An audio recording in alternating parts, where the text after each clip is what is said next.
Hello everyone, বিদেশে আমরা আরও একটি ব্লগে আপনাদের স্বাগত জানাই। আশা করি সবাই ভালো আছেন। হ্যালো এভরিওয়ান, সবাই কেমন আছেন? আমরা খুব ভালো আছি। আজকে আমার শরীরটাও অনেকটা বেটার আছে। আমরা সবাই রেডি হয়ে গেছি, এখন বাজে 8:30 আর এখন বেরোবো আমরা নাইগ্রা ফলসের দিকে। আমাদের বাড়ি থেকে অ্যারাউন্ড 6-6.5 ঘন্টা যদি আটা স্ট্রেট যাওয়া যায় তাহলে লাগবে, আর না হলে আমরা ব্রেক করে তো যাবোই, দু একটা জায়গাতে তো ব্রেক করারই আছে। তো অ্যারাউন্ড দেখি কতটা তাড়াতাড়ি পৌঁছানো যায়। এমনিতে 6 থেকে 6.5 ঘন্টা মতো লাগে আমাদের বাড়ি থেকে নাইগ্রা ফলস। তো চলো ঝটপট আমরা এবার বেরিয়ে পড়ি। All set to go?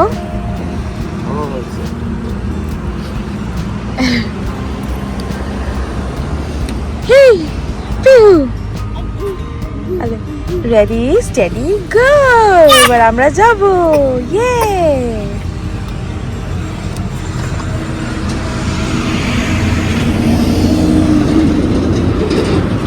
আজকে একদম ব্রাইট সানি ডে, খুব সুন্দর ওয়েদার, ঝলমল করছে।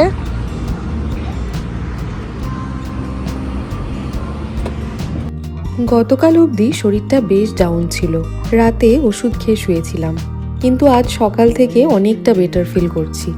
আচ্ছা, প্রথমেই বলে রাখি যে এই ভিডিওটায় আমি খুব ডিটেলে নিউ জার্সি থেকে নাইগ্রা ফলসের রাস্তাটা দেখাবো। এটা মূলত দুটো কারণ। প্রথমত, আমরা যখন নাইগ্রা যাওয়ার জন্য রুটটা প্ল্যান করছিলাম তখন বেশ কিছু ভিডিও দেখেছিলাম, কিন্তু কোনোটাই রাস্তার ব্যাপারটা ডিটেলসে কেউ বলেনি। আর দ্বিতীয়ত, রাস্তাটা এতটাই সিনিক যে আমি ভিডিওতে কোনটা দেব আর কোন পোর্শনটা বাদ দেব বুঝেই পাচ্ছিলাম না। তাই ভাবলাম আপনাদের সাথে শেয়ার করি, আপনাদেরও ভালোই লাগবে দেখতে।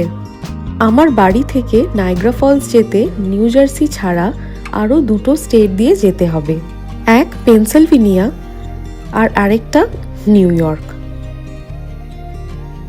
প্রায় 2 ঘন্টা ড্রাইভের পর এই একটা রেস্টিং এরিয়াতে দাঁড়ালাম। যদিও এখানে দাঁড়াবার কোনো প্ল্যান আমাদের ছিল না, কিন্তু একটানা এতক্ষণ বসে থাকার জন্য পিহু খুব ইরিটেট হয়ে গেছিল, তাই ওকে নিয়ে বাইরেটাই একটু ঘোরালাম।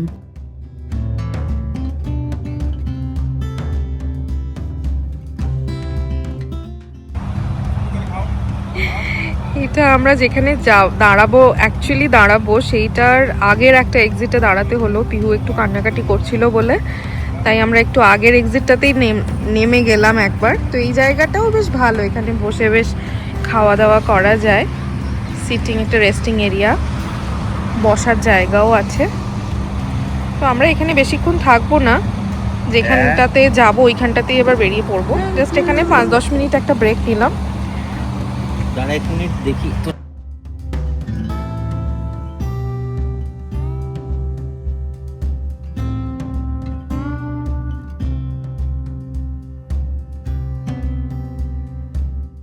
এই দেশে রোড ট্রিপ করাটা খুব কমন। বিশাল ল্যান্ডস্কেপ এবং বিস্তৃত হাইওয়ে ব্যবস্থা আমেরিকাকে রোড ট্রিপের জন্য একটি আদর্শ গন্তব্য করে তোলে।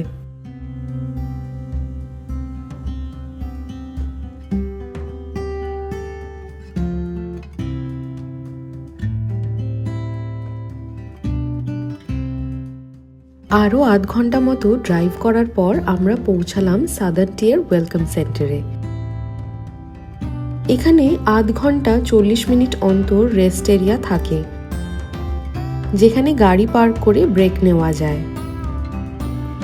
এই ওয়েলকাম সেন্টারটা নিউ ইয়র্কে আছে, কিন্তু পেনসিলভেনিয়া আর নিউ ইয়র্কের বর্ডার বললে বেশি স্পেসিফিক হবে। এতক্ষণ আমরা পেনসিলভেনিয়া পার করে নিউ ইয়র্কে ঢুকে গেলাম। চারপাশটা অসম্ভব সুন্দর, কিন্তু দাঁড়ান, বাইরেটা একটু পর ঘুরিয়ে দেখাচ্ছি। সাংঘাতিক খিদে পেয়ে গেছে, তাই চটপট চলুন আগে ভেতরে যাই।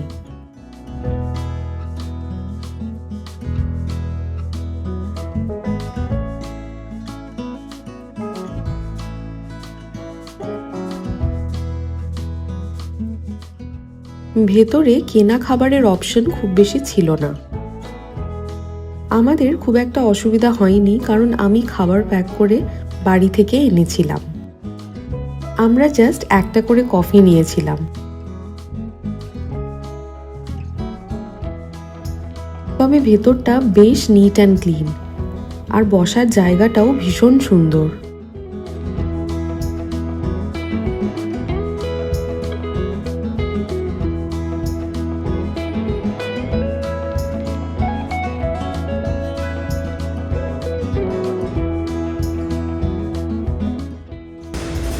এই বাড়ি থেকে আমার বানিয়ে আনা পিউর লাঞ্চ, আমাদের লাঞ্চ। কেমন লাগছে? এত সুন্দর কিন্তু Awesome. দারুণ না জায়গাটা? খুব সুন্দর।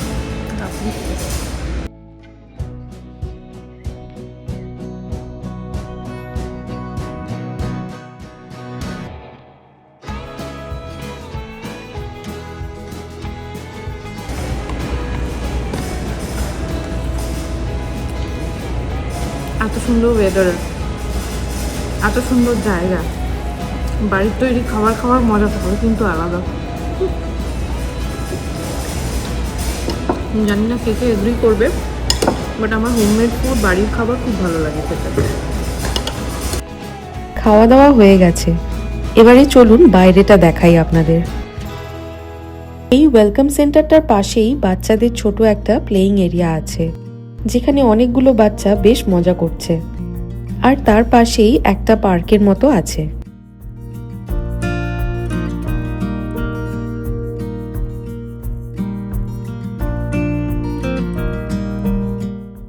এই জায়গাটা আপস্টেট নিউ ইয়র্কে পড়ে।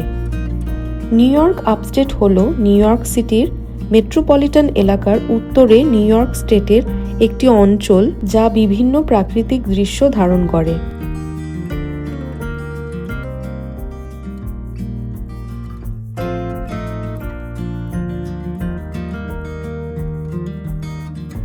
জায়গাটা এত সুন্দর, মানে আমি ভাষা পাচ্ছি না বলার জন্য। এর আগে একটা এক্সিটে আমরা দাঁড়িয়েছিলাম, কিন্তু ওই এক্সিটটা না না বেকার না, ওটা আসলে মানে ওটা একটা সিম্পল একটা সেই কয়েকটা সিটিং ওই এরিয়া মতো ছিল, ওই জায়গা ছিল বসার, বেঞ্চ আর টেবিল। বাকি এমনি জায়গাটা বেশ সুন্দর, দেখালাম আপনাদের, আপনারা দেখলেন। তো ওইখানে বেশিক্ষণ আমরা থাকিনি, একটু জাস্ট পিহুকে চেক করেই আমরা ওখান থেকে বেরিয়ে যাই। তো এটা হচ্ছে সাদার্ন টিয়ার ওয়েলকাম সেন্টার।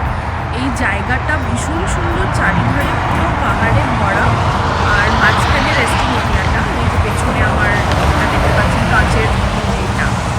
তো খুব সুন্দর, ভেতরে সব কিছুই পাওয়া যায়, মোটামুটি স্ন্যাক্স ট্যাক্স, কফি টফি সবই পাওয়া যায়। তো এখানে বসেই আমরা আজকে এখানে লাঞ্চটা করলাম। আমি বাড়ি থেকে খাবার বানিয়েই এনেছিলাম, তো ওটাই করলাম খাবার, এখানে বসে খেলাম। দুর্দান্ত ভিউ, ভীষণ ভালো লাগছে। আমার মনে হচ্ছে আরও কিছুক্ষণ এখানে থাকি, কিন্তু যেহেতু এখান থেকে নাইগ্রা আমাদের আরও মোটামুটি 4 ঘন্টা মতো লাগবে, তো বেশিক্ষণ আর এখানে ওয়েট করতে পারবো না, বেরিয়ে যেতে হবে। যাই হোক, মানে খুব সুন্দর আজকে এনজয় করছি আমরা এখানে, আর ওয়েদারটাও খুব ভালো আছে। তো চলুন আমরা এবার এখান থেকে বেরোবো। এখানে একটা আই লাভ এনওয়াই একটা এই যে জায়গা আছে ফটো ক্লিক করার জন্য, ওখানে গিয়ে কটা ফটো ক্লিক করে এখান থেকে বেরিয়ে যাবো আমরা। নিউ ইয়র্ক বলতে আমরা সাধারণত ঝাঁ চকচকে শহর আর উচ্চমানের জীবনযাপন বুঝি, যেটা কিনা ডাউন স্টেট নিউ ইয়র্কে হয়। কিন্তু আপস্টেট নিউ ইয়র্কের সৌন্দর্য আর সাদামাটা মানুষের জীবনযাপন দেখে আমি মুগ্ধ।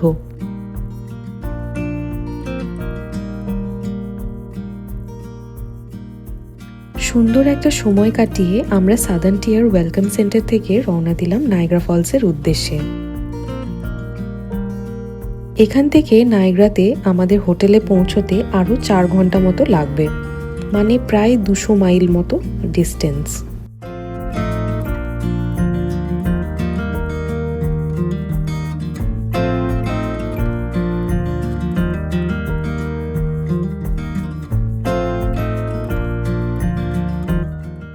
চারিদিকে সবুজে মোড়া পাহাড়গুলো দেখে চোখ আর মন দুটোই জুড়িয়ে যাচ্ছিল। আমরা I-86 ওয়েস্ট সাদার্ন টিয়ার এক্সপ্রেসওয়ে ধরে চলেছি। এই রাস্তাটিতে যানবাহন চলাচল সাধারণত কম থাকে। এবং এর গতি শান্ত থাকার কারণে এটি দূরপাল্লার চালকদের কাছে খুব প্রিয় রাস্তা। নায়াগ্রা ফলস দুটো দেশের মাঝে, ইউএসএ আর কানাডার মাঝে। আমরা ইউএসএ এর দিকে দেখব। ইউএসএ এর দিকে নিউ ইয়র্ক স্টেটে পড়ে নায়াগ্রা ফলসটা।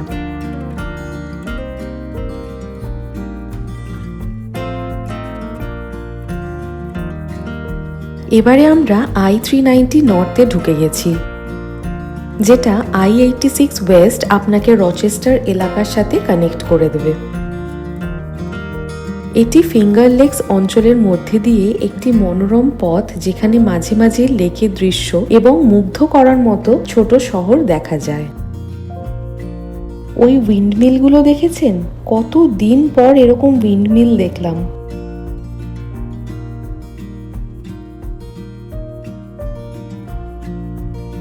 এখানে আর একটা রেস্ট এরিয়াতে আমরা 5 মিনিটের জন্য দাঁড়িয়েছিলাম।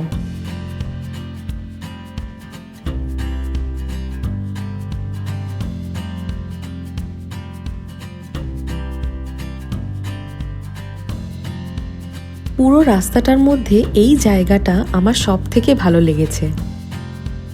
কতটা সুন্দর ভাষায় বলে বোঝাতে পারবো না।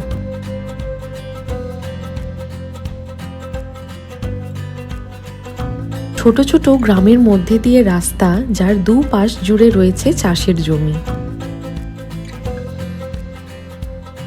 কি শান্ত আর মনোরম পরিবেশ। নিউ ইয়র্কের এই রকম একটা রূপ দেখে আমি মন্ত্রমুগ্ধ হয়ে গেছি।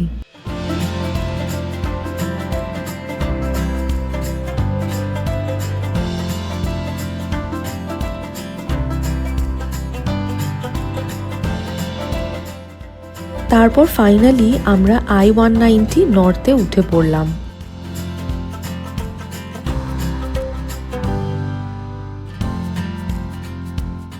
এই রাস্তাটা আপনাকে সরাসরি নায়াগ্রা ফলসে নিয়ে যাবে।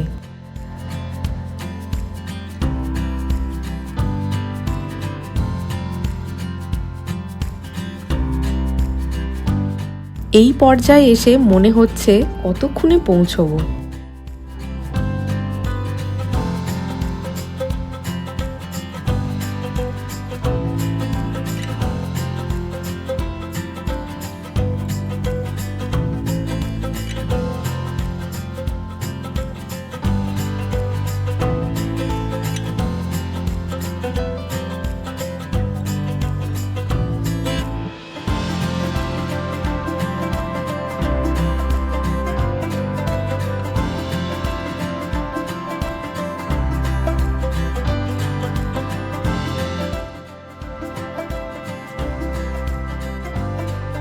ওই দেখুন নায়াগ্রা নদীর ফার্স্ট লুক।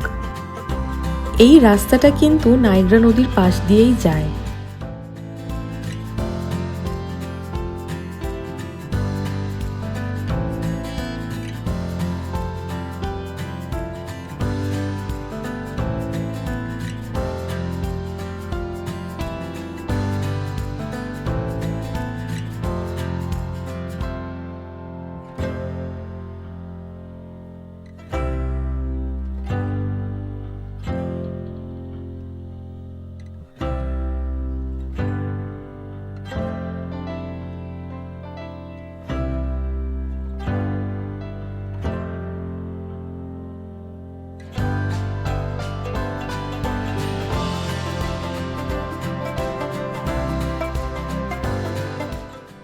আমরা হোটেলের প্রায় কাছাকাছি এসেই গেছি।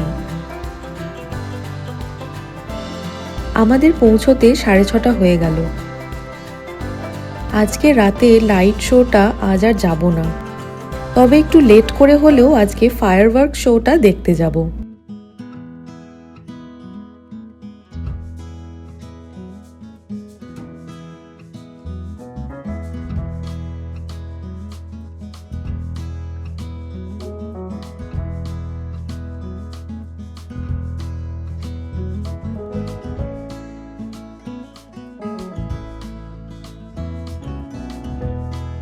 ঘরটা ঠিকঠাক থাকতে থাকতে রুম ট্যুর দিয়ে দিই, চলুন। প্রথমে এদিকে একটা ছোট্ট ক্লজেট ছিল, যাতে একটা সেফও আছে।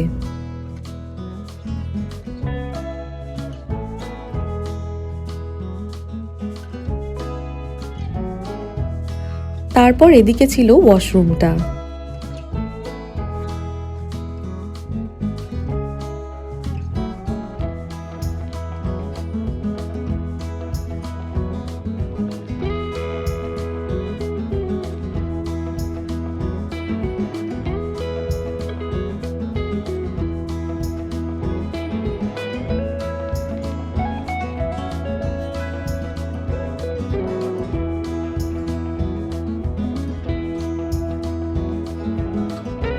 এদিকে ছিল একটা ফুল লেন্থ মিরর। এই ছোট্ট ক্যাবিনেটের ওপরে ছিল মাইক্রোওয়েভ আর কফি মেকার, আর ভেতরে ছিল একটা মিনি ফ্রিজ।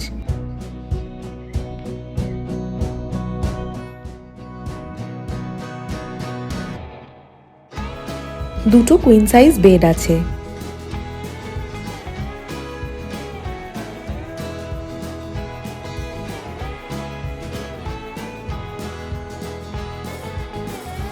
আর আছে টিভি, একটা স্টাডি টেবিল আর চেয়ার। চলুন বাইরেটা দেখি।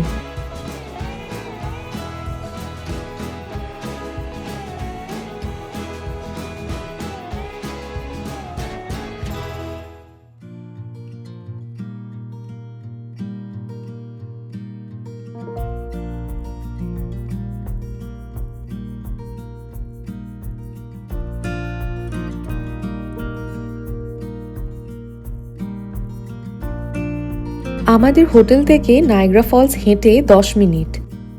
তাই রাতে ডিনার সেরে আমরা 9:30 নাগাদ বেরোলাম ফায়ারওয়ার্ক শোটা দেখব বলে। লাইট শোটা কাল আরামসে দেখব।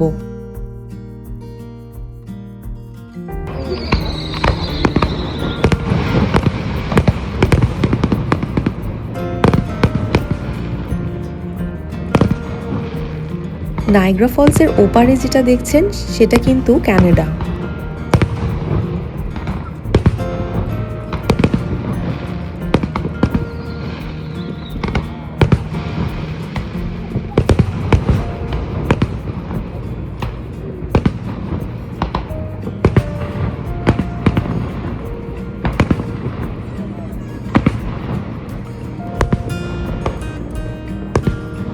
এই ভ্লগটা যদি আপনাদের ভালো লেগে থাকে তাহলে ভিডিওটিতে একটি লাইক করে দেবেন আর চ্যানেলটিকে সাবস্ক্রাইব করে আমার পাশে থাকবেন। সবাই ভালো থাকবেন, সুস্থ থাকবেন। খুব তাড়াতাড়ি দেখা হবে নায়াগ্রার দ্বিতীয় পর্বে। Till then, by.